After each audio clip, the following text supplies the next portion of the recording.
Jadi filosofi kamu gak sendirian ya. Pada saat kita berhimpun tentunya setiap manfaat baik itu kita tidak akan tertinggal. Kita bisa menghipnotis pikiran-pikiran kita tularkan kepada anggota untuk jadi pribadi yang lebih baik secara bisnis dan lain-lain.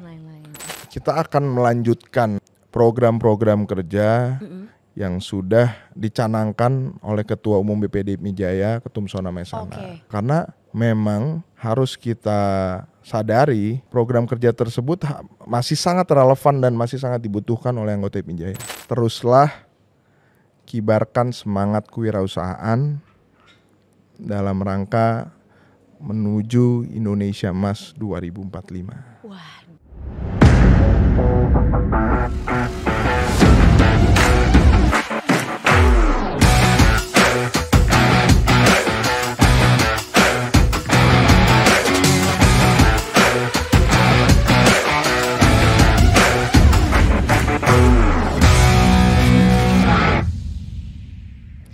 Assalamualaikum warahmatullahi wabarakatuh. Salam pengusaha pejuang pengusaha.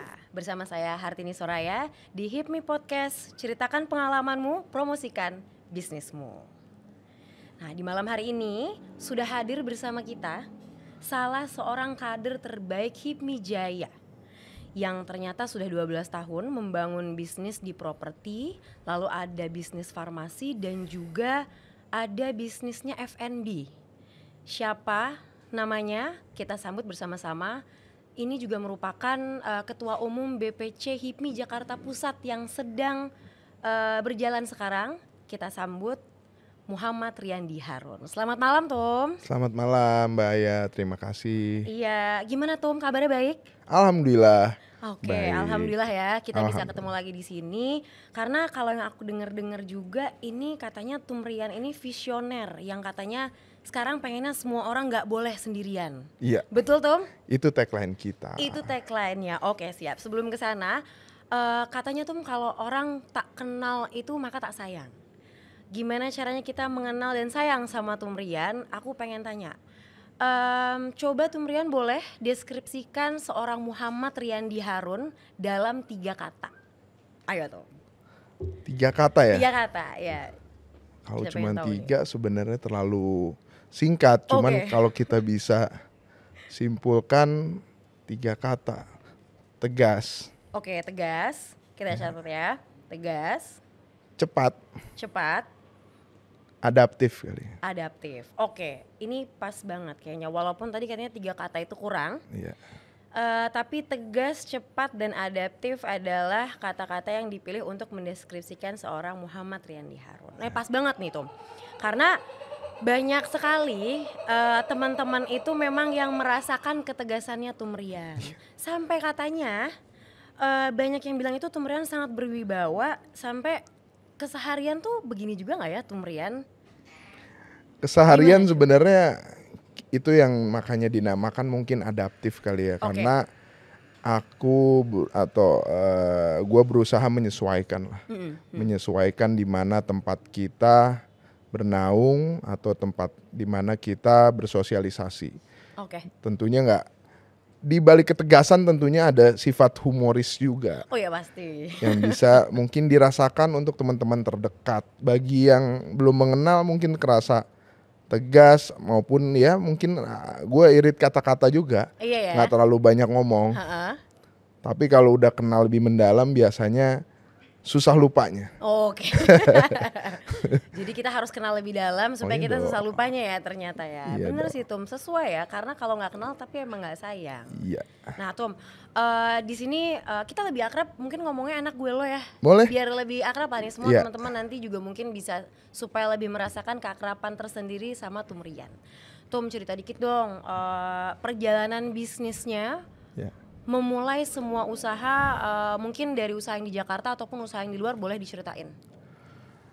Kalau diceritakan ya, gue tuh memang dari dulu dari sekitar ya saat mulai di bangku sekolah mungkin di SMA lah ya, itu memang udah hobi dagang. Kebetulan memang orang tua juga pengusaha. Cuma memang dari kecil itu sifat dagang itu memang udah jadi hobi lah. Oke, ini ada kaitannya nggak nih dengan kadang-kadang kan Tumren ini orang Padang ya? Itulah Nah, tuh dia. darah-darah itu yang tidak bisa, memang mau nggak mau udah mengalir di dalam tubuh gue juga. Oke, alhamdulillah ya. Alhamdulillah. Alhamdulillah. Dan memang Oke. dibesarkan dari kakek juga pengusaha, Mm-mm. ayah juga merupakan pengusaha gitu. Oke, jadi dari situ mengalir lah Iya. darahnya. Walaupun kita semua di beda industri.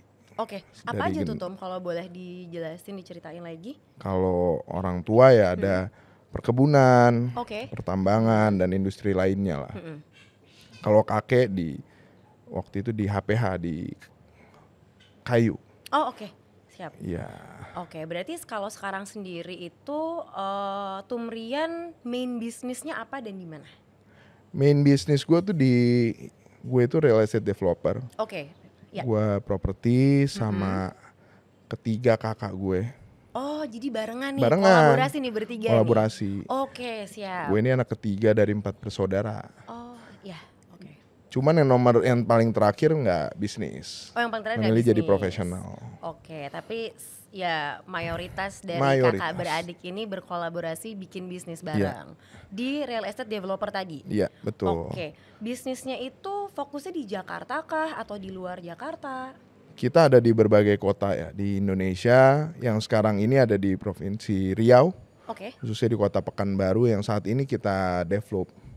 Tahun depan insya Allah kita akan masuk ke Bekasi. Oh amin, semakin mendekat ya Semakin Jakarta mendekat. ya, alhamdulillah. Berarti sejauh ini perkembangan bisnisnya baik ya, Tom ya?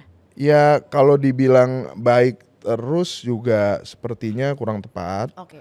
Karena yang pastinya bisnis ini trennya ini akan naik turun sesuai dengan marketnya juga. Iya sih benar. Kadang pada saat lagi melemah, apalagi sektor properti ya. Kita Iya, ini kan betul. fokus di perumahan komersil, lalu juga fokus kita landed house. Oke, fokusnya Landed house, kita juga ada area komersil. Kita bangun kawasan terpadu lah. Ada area siap, komersil, oke. ada hunian Iya, dan iya. fasilitas penunjang lainnya. Oke. Memang dalam bisnis properti itu sangat erat kaitannya dengan tren yang berlaku atau ekonomi yang terjadi Yang saat terjadi, itu. ya gitu. fenomenanya Iya. ya. Itu. Pada saat melambat, daya beli menurun, ya tentunya kita harus adaptif tadi. Tidak bisa kita memiliki idealisme yang tidak sesuai dengan market. Benar-benar harus kita pelajari target marketnya itu.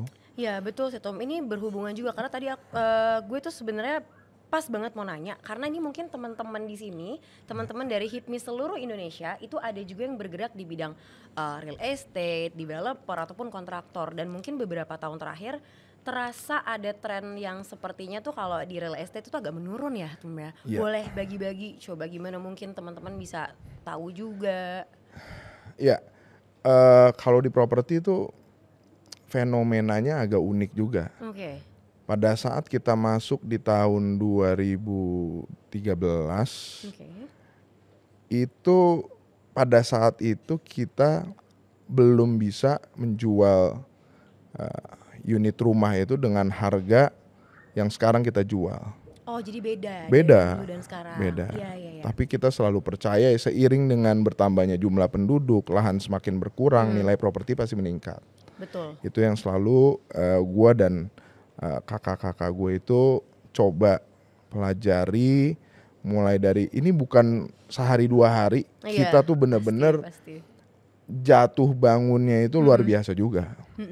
Nggak serta-merta sampai bisa mengerjakan ribuan unit Iya, sampai ya. sekarang gitu loh. Jadi pada saat daya beli menurun, ya kita harus bikin juga satu inovasi tentunya. Dari mulai tipe ini agak teknis ya. Oh ya nggak apa-apa, Luas boleh. bangunan kita Bebas. kecilin, tanahnya kita kecilin sehingga harga absolutnya pun bisa terjangkau oleh market kita Oleh marketnya. gitu. Oh ya, marketnya tuh lebih kemana nih, Tom? Jadi kita mungkin bisa dapat gambarannya ya. Iya. Karena sekarang ini banyak kalau yang gue dengar itu ada ancaman Gen Z itu tidak bisa memiliki rumah atau tempat tinggal yang sesuai gitu. Iya. Kalau target market kita yang project yang sedang kita kerjakan itu memang menengah ke atas. Oke. Perlakuannya pun sangat berbeda atau mungkin karakteristik dari pembelinya Huniannya. pun berbeda juga. Oke. Kalau menengah ke atas itu kan sudah memerhatikan detail, tidak hanya kebutuhan pokok. Betul. Jadi memang lebih kepada dari segi arsitekturnya seperti apa, landscape-nya seperti apa, kualitas bangunannya seperti apa, Iya, itu yang iya. mereka pertimbangkan gitu. Oke, itu mungkin jadi insight yang bagus ya buat teman-teman semua. Ada beberapa pertimbangan untuk segmentasi tertentu, itu gimana cara nge-grab pasarnya. Betul. Oke, itu untuk main bisnis ya, Ya. Tom ya. Oke, kalau gue boleh lanjut, selain dari main bisnis ini ada sempat bisnisnya itu di farmasi ya, Tom ya? Iya, Itu waktu kapan ya? waktu COVID. Oh, waktu COVID. Oke, ini yang namanya pengusaha harus cari peluang, inilah contohnya kayaknya ya. Jadi emang dapat peluang untuk bisnis farmasi. Ya. Itu di bagian apanya tuh, Tom? Waktu itu kita di antigen dan PCR. Oh, oke. Fokusnya di situ. Sama kita ada supply beberapa obat ke instansi-instansi Oh, oke. pemerintah. Memang itu tercetus idenya pada saat semuanya stagnan, semuanya terkunci gitu ya. Iya, pasti. Tapi ya dengan semangat pejuang pengusaha dan alhamdulillah ini bisa dihasilkan atau bisnis ini bisa terbentuk karena HIPMI juga. Oh ya? Ini kita berpartner sama anak-anak HIPMI. Oh, siap. Jadi ini buat teman-teman semua. HIPMI ini networkingnya sangat bagus sekali ya, Tom ya, berdasarkan pengalaman lo sendiri nih ya. Oh, jadi barengan sama teman-teman di HIPMI. Barengan sama teman-teman di HIPMI sesama pengusaha properti. Di saat properti semuanya berantakan saat itu ya. Saat itu semuanya berantakan, tentunya kita harus mikir kan, nggak boleh nyerah. Akhirnya udah kita pikirin gimana nih jalan keluarnya mau seperti apa. Oh, ada peluang, ternyata kita hitung nilainya oke secara bisnis. Dan juga waktu itu ada rasa ayolah kita berkontribusi juga gitu loh. Iya ya. Karena waktu itu sangat minim sekali kan, sangat Betul. minim sekali untuk tes antigen PCR tersebut dan masih sangat mahal waktu itu. Betul banget, karena gue berasa tuh, Tom. Ada Iya sampai kita pernah tes swab PCR itu 4 juta loh, Tom. Iya. Itu 4 juta awal-awal. itu awal-awal banget, sampai dari yang mungkin awalnya kita nggak biasa di swab sampai udah tiap hari ayolah kita jalan aja gitu. Kebetulan gue orang yang parno banget waktu itu. Oh iya, waktu itu parno Oh iya banget. sangat. Jadi sering ini, makanya mungkin jadinya ada bisnis itu kali ya. Iya, gila kita bikin bisnisnya aja nih kayak seru nih. Awalnya kayak ngobrol-ngobrol biasa, akhirnya tercetuslah itu karena memang ada source-nya kita ada. Kenapa nggak kita jadiin bisnis gitu loh. Iyalah, betul. Akhirnya alhamdulillah berjalan, sembari farmasi juga berjalan. Oh iya. Kita supply ke beberapa instansi, lalu akhirnya ya nggak selamanya indah juga kan. Oh pasti. Begitu selalu naik turun antigen ya. PCR udah tidak dibutuhkan di dalam perjalanan dan lain-lain, disitulah kita mulai bukan meninggalkan ya, tapi memang memfokuskan ke farmasinya. Farmasinya. Ya. Oke, pas. Karena gue mau nanya, berarti sekarang menurut lo sendiri pandangannya ya terhadap masa depan bisnis farmasi di Indonesia kayak apa? Oke, kita mungkin bisa ngomong nggak cuma di Indonesia aja, mungkin kita fokus ke Jakarta ya, yang lebih dekat lah sama kita. Ya tentunya prinsipnya simpel ya gini ya. Bisnis farmasi itu memang secara margin mungkin tipis ya. Oke. Tapi kan tergantung kita mau retail atau mau memang masuk ke instansi, itu sangat beda. Karena volumenya ke pemerintahan tentunya volumenya lebih besar daripada kita retail.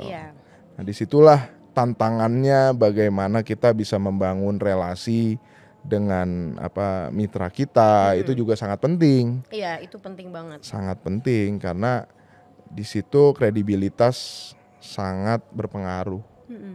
Integritas kita, kredibilitas kita sangat berpengaruh dalam bisnis tersebut gitu. Ya selama intinya selama manusia Masih ada sakit pasti membutuhkan Masih obat, kurang lebih obat- begitu. kurang lebih kayak gitu. Selain kita berdoa ya. Iya betul. Tapi benar-benar tuh Iya. karena emang sekarang ini juga lagi digalakkan banget ya rumah sakit yang sampai mengakar ke seluruh provinsi, kabupaten, kota, yang memang mungkin disitulah salah satu peluangnya bisnis farmasi ya. Betul. Oke, sekarang yang pengen gue tanya, gue tuh pengen banget Tumrian berbagi sama teman-teman semua Iya. tantangannya mempunyai bisnis di bidang farmasi. Iya. Itu kira-kira apa sih yang dirasakan oleh industri farmasi sekarang ini, baik di mungkin Indonesia ataupun di Jakarta kali yang lebih dekat sama kita. Ya. Tentunya dalam farmasi ini kan erat kaitannya dengan regulasi juga kan. Iya. Dengan proses dari BPOM itu kan memakan waktu yang prosesnya lama ya. Iya. Lama dan sebentar. panjang karena ini berkaitan dengan yang dikonsumsi oleh manusia. Tentunya dari segi regulasi tidak bisa sembarangan. Lalu hak paten juga seperti itu, yang menyebabkan ya produktivitas baik harga, persaingan harga lah. Itu salah satunya. Yang ketiga, dengan adanya ya kalau bisa dibilang penjual farmasi yang tanpa izin yang jelas, iya. itu salah satu tantangan yang tantangannya ya, karena cukup banyak ya. merisaukan. Iya. Ya, mungkin bisa dibilang oknum-oknum lah ya, Ya, oknum-oknum benar. mungkin banyak juga seperti itu. Oke, jadi kalau menurut lo kira-kira apa yang bisa kita lakukan untuk ya istilahnya gimana sih caranya kita hidup berdampingan dengan hal-hal kayak gitu, terutama itu kan agak serem ya Tum ya kalau gue perhatiin Iya, apalagi iya. yang oknum-oknum tertentu yang Iya. memasarkan obat-obat yang belum ada izinnya. Betul. Ya tentunya itu kan perlunya kerjasama juga dengan regulator. Tapi kalau mungkin kita stepnya ke arah sana mungkin akan terlalu luas. Iya. Jadi seperti kita harus beradaptasi dengan inovasi-inovasi yang kita hasilkan atau yang kita coba ramu lah dengan partner-partnerku juga. Dengan harganya biar bersaing dengan itu, dengan kita bekerja sama dengan salah satu platform online. Itu merupakan salah satu bentuk adaptasi kita tentu untuk bersaing terus. Iya, makanya tadi itu nggak salah juga kalau salah satu kata-kata yang mencerminkan Tumrian itu adaptif. Iya. Oke, emang pengusaha tuh harus punya sifat-sifat seperti itu sih tuh. Karena seiring berjalannya waktu kita butuh mungkin ya dengan ekonomi yang berubah terus, pastinya kita harus banyak pivot ya. Betul. Bisa membaca momentum dan membaca trennya kayak apa. Nah, tadi itu bisnis farmasi. Yang gue tahu lo itu juga ada bisnis F&B. Ini mungkin teman-teman nih pada sering dengar nih nama F&B-nya nih. Boleh disebut Tum, coba ceritain kalau F&B ini awalnya kapan dan kenapa akhirnya memilih bisnis F&B. Karena beda banget loh sama dua usaha tadi itu beda banget ya kan. Sebenarnya ide awalnya ini sebenarnya bareng teman-teman ya. Oke, bukan lagi-lagi gua ya sendiri, kolaborasi terus. dan dari HIMI juga. Oh, lagi-lagi dari HIMI juga. Ada 4 orang di HIMI juga. Nah itu prosesnya juga sesimpel ya kita sudah punya bisnis perumahan, yaitu kebutuhan dasar, lalu berkembang kesehatan, berkembang lagi di bisnis F&B. Itu merupakan kebutuhan basic aja sebenarnya. Dan itu awalnya justru simpel banget, kayak kita sesimpel kita sering banget yang namanya sosialisasi, nongkrong dan lain-lain dan sebagainya gitu loh. Karena memang hobi main juga. Jadi ya udah kenapa nggak kita buat tempatnya? Iya bener gitu. sih. Iya. Dan kebetulan memang berkolaborasi juga dengan salah satu arsitek di Indonesia lah, ternama di Indonesia. Ya, akhirnya kita mulai buat pertamanya itu di Seminyak. Oh iya, gue tahu. Iya. Di Seminyak itu gue sering lihat tuh dulu waktu zaman sering kerja di sana. Itu kita sering lihat ini apa ya? Kok tempatnya agak masuk? Nggak kelihatan kan dari depan kan? Iya. Pas kita lihat, oh ternyata ada tempat kayak gini toh. Betul. Tempat itu basically sebetulnya tempat apa ya? Lebih untuk tempat ngopi-ngopi kah atau emang meeting points kah? Awalnya gimana Tom itu konsepnya? Konsepnya awalnya kita memadukan antara budaya nongkrong dengan ngopi dengan arsitektur lah. Oke. Karena memang pada saat tahun itu desainnya agak lain daripada yang lain. Oh, ya, Ya, jadi beda ya. Jadi beda. Oh, itu tahun berapa Tom? Awal Ada 2016 2000 berapa? sih kalau Oh, enggak, belum. 13. Oh, udah cukup Ya udah lama lama. ya. Berarti kalau kita hitung sampai hari ini itu udah hampir lebih dari 10 tahun. Iya, Oh, suka dukanya apa tuh Tom? suka dukanya. F&B. Ya pas Covid berantakan. Apalagi terutama di Bali kan. Oh Di iya, Bali benar, itu benar-benar terkena dampaknya. Benar-benar berasa lah ya. berasa banget. Berasa banget. Iya. Tapi sejauh ini gimana caranya bangun lagi setelah pandemi dan lain-lainnya? Dan sekarang kan udah ada tempatnya lagi di SCBD yang gue tahu Iya, tuh. iya, Di iya. SCBD ada, sama ada satu tempat lagi di Sarinah. Itu semua tempat meeting point yang orang-orang, terutama mungkin orang-orang Jakarta ya, itu sering banget kumpul dan sering banget ngopi bareng lah istilahnya gitu. Itu dari yang tadinya ngalamin kena banget pas Covid, Tom, sampai bisa develop sejauh itu, bagi-bagi dong ceritanya gimana? Waktu itu kita sempat hampir frustasi juga lah ya pastinya. Ada tuh ya momen-momen itu pasti Iya ada. kurang lebih kan waktu itu ada kebijakan PSBB dan Iya, sebagainya kan. Benar. Jadi kita mulai dari waktu itu mengandalkan platform online.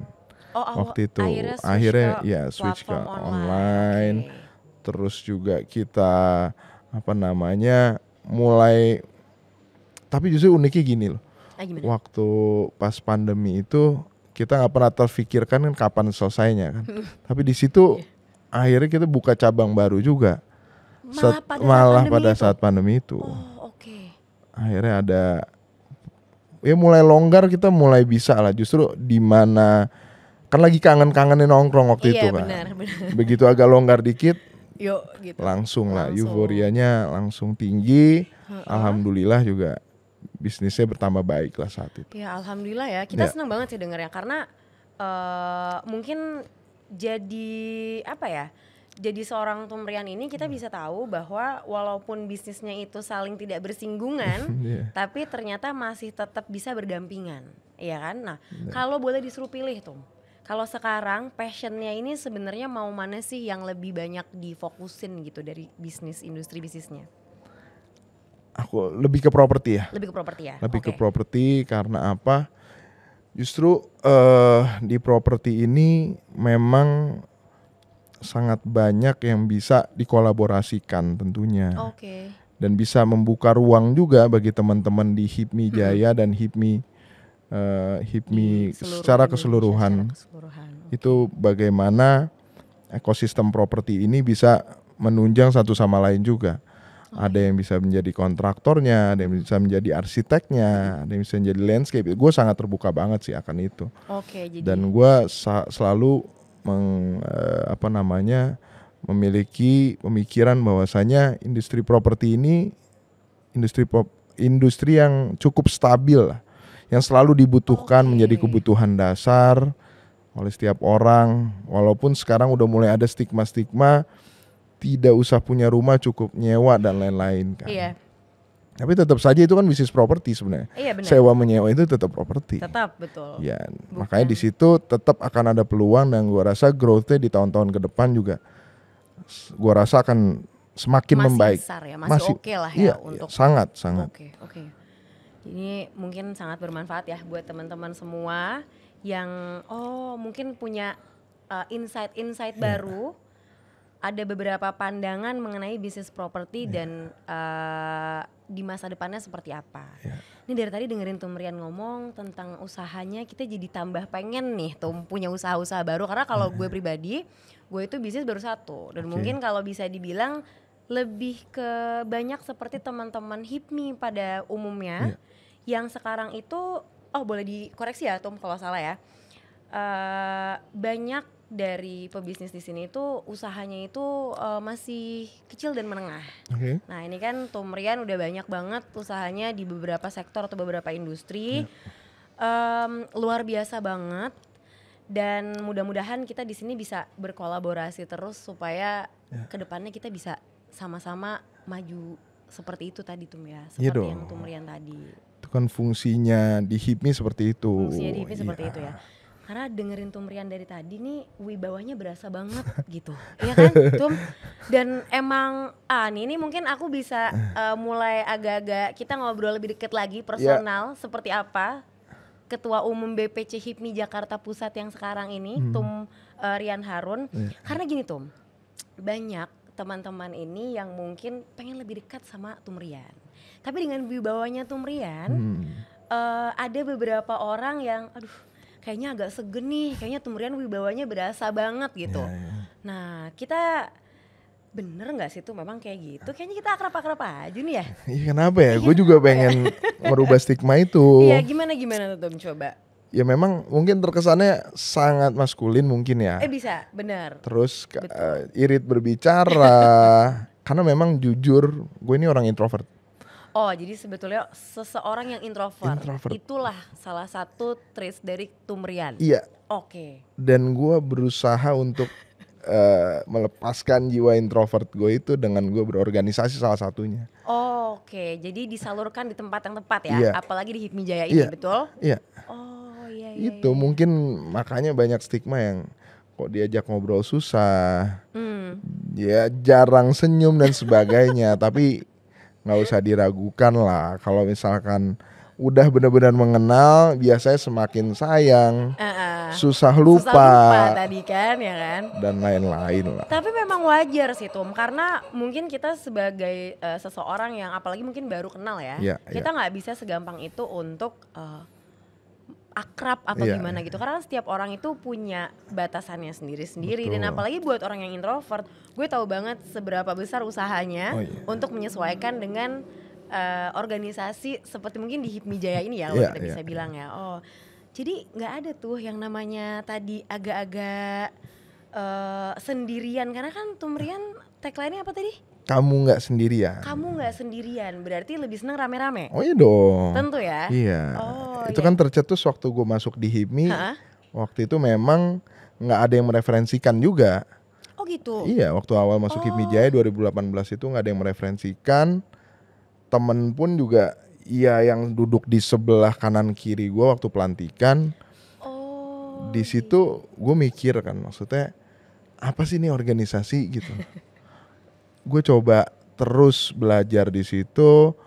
Jadi filosofi kamu nggak sendirian ya. Pada saat kita berhimpun tentunya setiap manfaat baik itu kita tidak akan tertinggal. Oh iya pasti. Kita harus bersama-sama.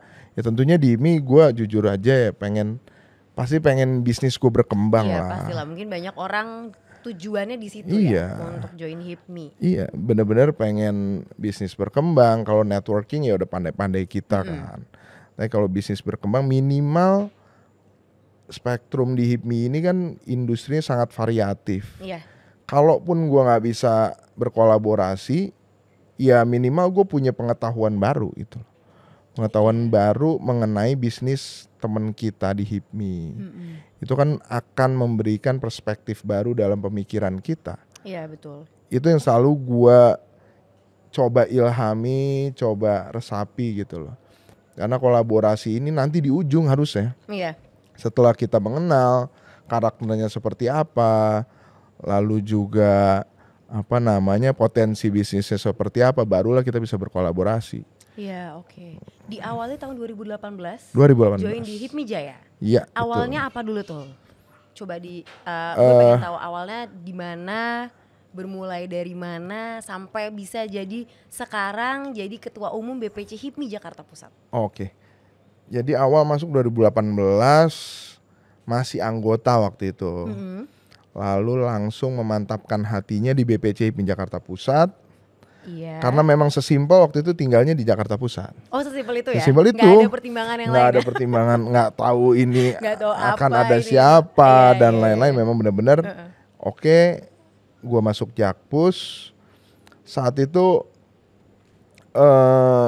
kita inget banget ya RBPL kalau gak salah pertama kita itu di daerah Menteng waktu itu. Oke. Itu kita masih duduk-duduk di belakang, sangat sungkan untuk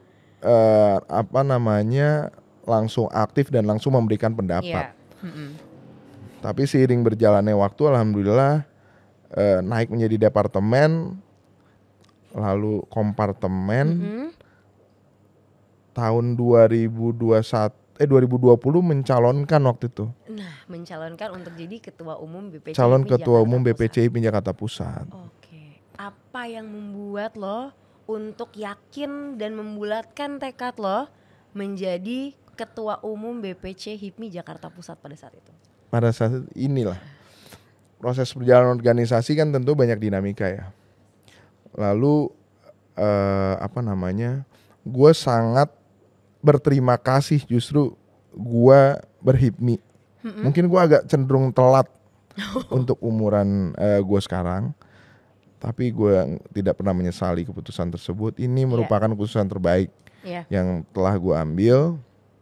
Sesimpel waktu itu, HIPMI udah menyediakan wadah untuk mempertemukan gue dengan partner-partner gue. Gue coba pengen menularkan atau vibrasi-vibrasi tersebut untuk kader khususnya di BPCI Jakarta Pusat. Khususnya di situ dulu ya? Itu dulu waktu itu. Kita nggak ada kepikiran waktu itu bakalan diamanahkan. Yang penting pada prinsipnya jangan sampai gue nyesel nggak mencalonkan. Karena ini bukan merupakan ambisi ya. Maksudnya dalam artian tentunya untuk menjadi ketua umum kan banyak sekali pertimbangan. Iya pasti. Dan memimpin pengusaha itu perlu seni. Betul, beda ya. Beda. Ada caranya sendiri. Iya. Betul. Karena kan kita memimpin bos di perusahaan masing-masing. Ya. Kalau kita di kantor ya beda lah. Kalau ini kan setiap pengusaha itu punya ego lah, punya ego. Nah disitulah seninya. Disitulah seninya yang gue ilhami. Pasti setelah ini pasti minimal kita menjadi pribadi yang lebih baik, itu pasti. Dan gue udah mulai merasakan lah ya. Udah mulai nih ya. Iya, Alhamdulillah udah mulai, ya, alhamdulillah. Sisi-sisi gitu ya. Itu udah mulai bisa gue rasakan. Ya selain menjadi terkenal ya. Alhamdulillah. Ya tapi justru menebarkan dampak dan manfaat itu yang bakalan lebih penting sih menurut gue. Jadi itu tujuan kenapa waktu itu yang menginspirasi lo buat oke deh gue membulatkan tekad gue untuk maju jadi ketua umum BPCI Jakarta Pusat. Nah ini pas banget ngomonginnya di part ini karena gue itu pengen tahu menurut seorang Rian Harun, apa sih sosok pemimpin itu seperti apa? Sosok pemimpin, oke. Kalau menurut gua yang gua pahami dan gua sadari itu menurut agama gue juga. Zaman Rasulullah memimpin umatnya gitu ya. Tentunya ada beberapa karakter seorang pemimpin. Itu ada sidik, amanah, tablik, fatonah.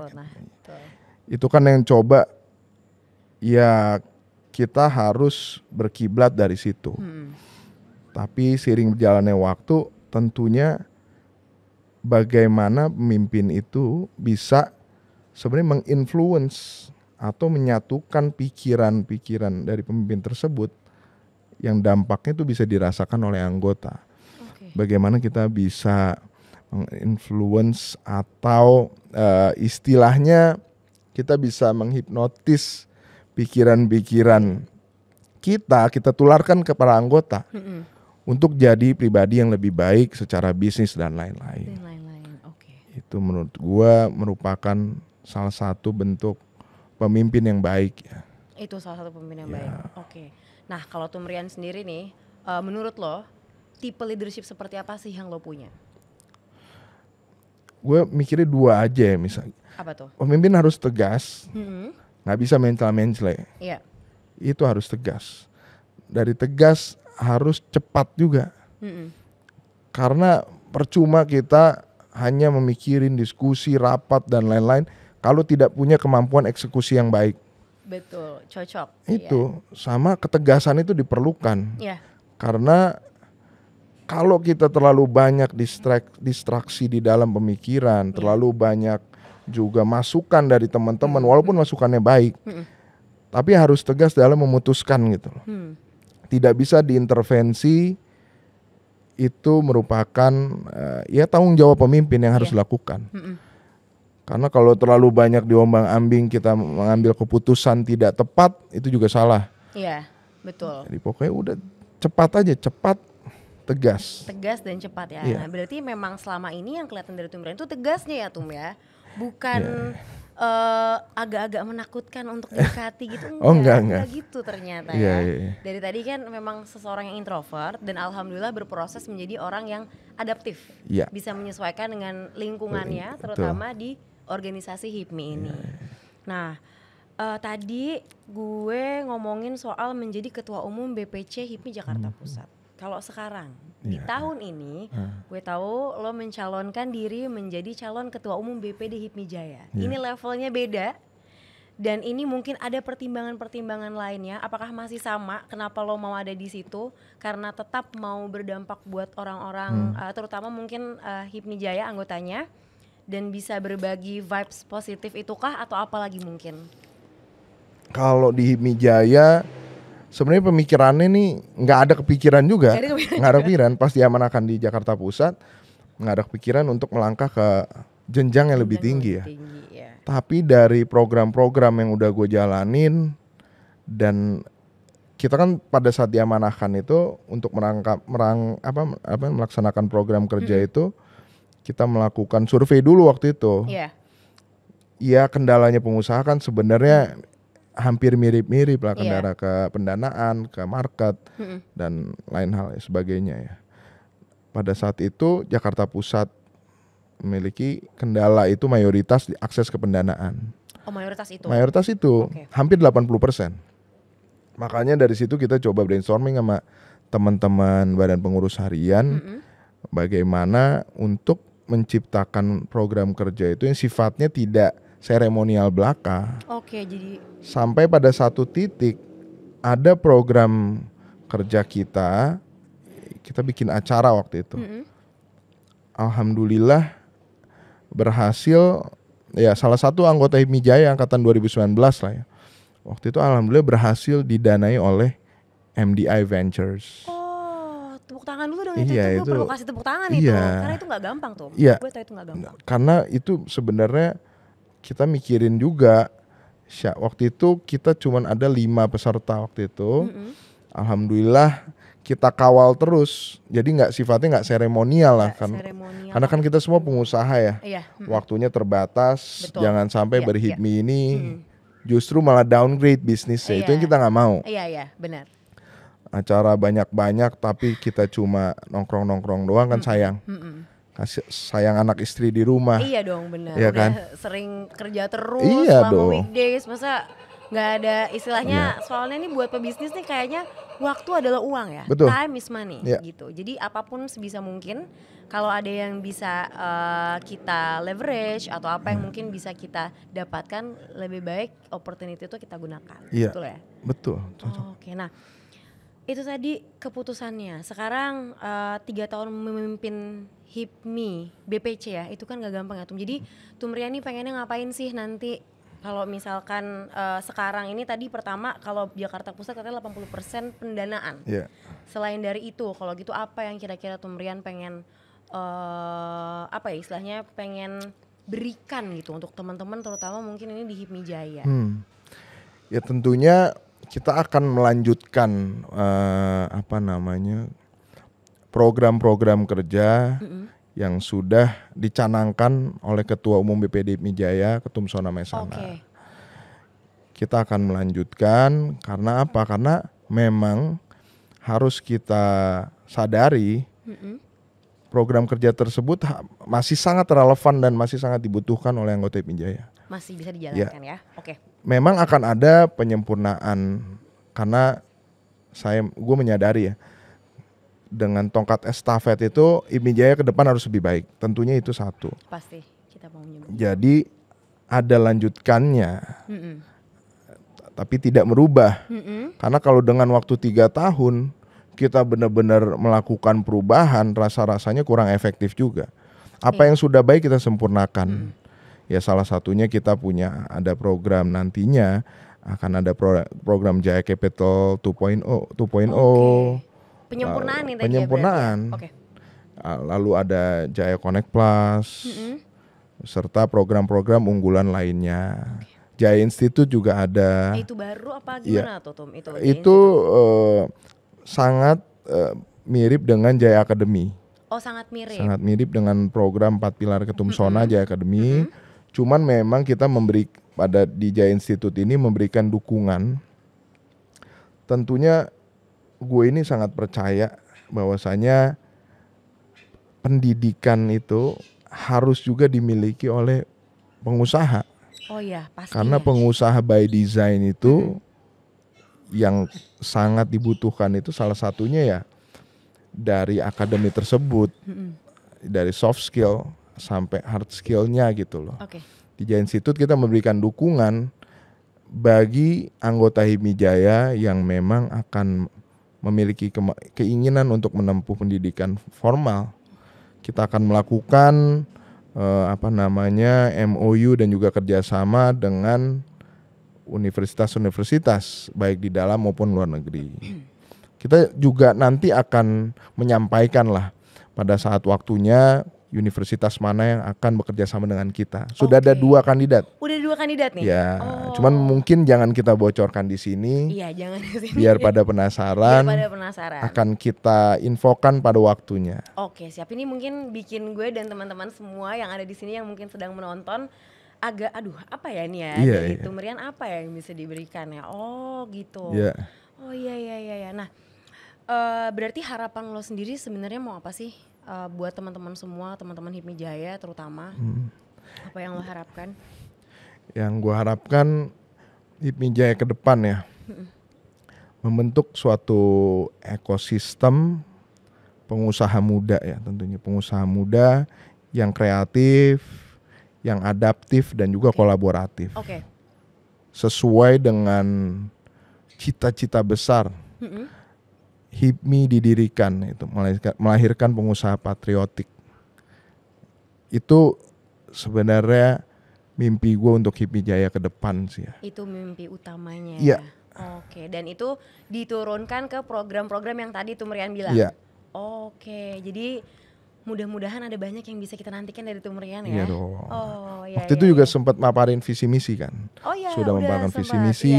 Sudah ada paparan visi misi. Nomor urut juga udah ambil ya, Tum ya? Nomor urut 5. Nomor urut 5. Oke, dari 5 orang kandidat calon ketua umum. Betul? Iya, betul. Iya. Nah, kesiapannya sejauh ini berarti gimana, Tum? Lahir batin siap? Sebelum kita memutuskan tentunya harus siap lahir batin dulu. Karena begitu gua memutuskan untuk maju, insya Allah kita akan berikhtiar semaksimal mungkin sampai ujung. Itu yang selalu gue coba pertimbangkan gitu. Makanya nggak terlalu cepat juga memutuskan waktu itu. Nggak segampang itu nggak segampang itu. Dengan segala pertimbangan. Dengan segala pertimbangan, dengan segala dinamika organisasi yang ada, ribuan anggota, ribuan bos di perusahaan masing-masing, harus benar-benar dipertimbangkan. Tentunya juga keluarga lah, pertimbangan keluarga yang benar-benar bisa mengantarkan gua sampai hari ini. Berarti alhamdulillah keluarga full support, Om? Alhamdulillah. Terutama nyokap ya. Terutama nyokap, itu udah paling penting tuh, Tom. Iya dong. Restu ibu itu nggak ada yang ngalahin. Doa ibu itu nggak ada yang bisa mengalahkan. Menembus langit. Betul, nembus langit. Apa yang nggak mungkin jadi mungkin. Betul. Emang ya hebat ya. Itu yang gue rasain nih. Oh ya. Pada saat mentok, ya gue selalu ngadu sama nyokap gue. Oh gitu. Minta doa di dalam sholatnya gitu-gitulah ya. Aduh, Masya Allah, ini jadi agak-agak terharu ya kita ya dengernya ya. Karena emang itu pun mungkin yang pernah gue rasakan juga tuh ya. Jadi sedikit relate karena gue bisa bilang itu gak jauh beda kisah dengan gue. Dan memang alhamdulillah dengan support keluarga, apapun yang memang tadinya gak mungkin ternyata jadi mungkin. ini agak serius dan agak mengharukan. Iya, sama. Iya, sama ya. Berasanya begini ya. Aduh. Oke, biar kita ketawa-ketawa dikit, Iya, gue mau iya. kasih pertanyaan cepet buat lo, Tum. Oke. Oke, siap-siap? Iya, iya. Udah ready ya? Oke. Tegang. Oke, yang pertama, buburnya diaduk atau nggak diaduk? Tidak diaduk. Oh, nggak diaduk. Oke, ini tim bubur nggak diaduk. Ya. Ini sama Tum Rian ternyata. Yang kedua, titik temu SCBD atau titik temu Sarinah? Sarinah, Sarinah kenapa? penuh sejarah. Penuh sejarah. Iya. Oke. Titik temu Sarinah karena penuh sejarah. Berikutnya, jadi politisi atau jadi pengusaha tuh? Pengusaha, Pengusaha. Kenapa? karena biaya politik di Indonesia mahal, Bu. Karena gitu ya, Pak ya? Oh iya, pertimbangan ada di situ. Iya. Jadi pilih pengusaha dulu. Tapi kalau sudah menjadi pengusaha yang saya rasa oke, udah saatnya, Ha-ha. gua akan mewakafkan diri untuk Republik Indonesia tentunya. Amin. Itu. Kalau Amin. sudah waktunya Iya, memberikan sesuatu buat Iya. negara kita tercinta ini, kenapa enggak ya? iya. Oke. Ini ada lagi.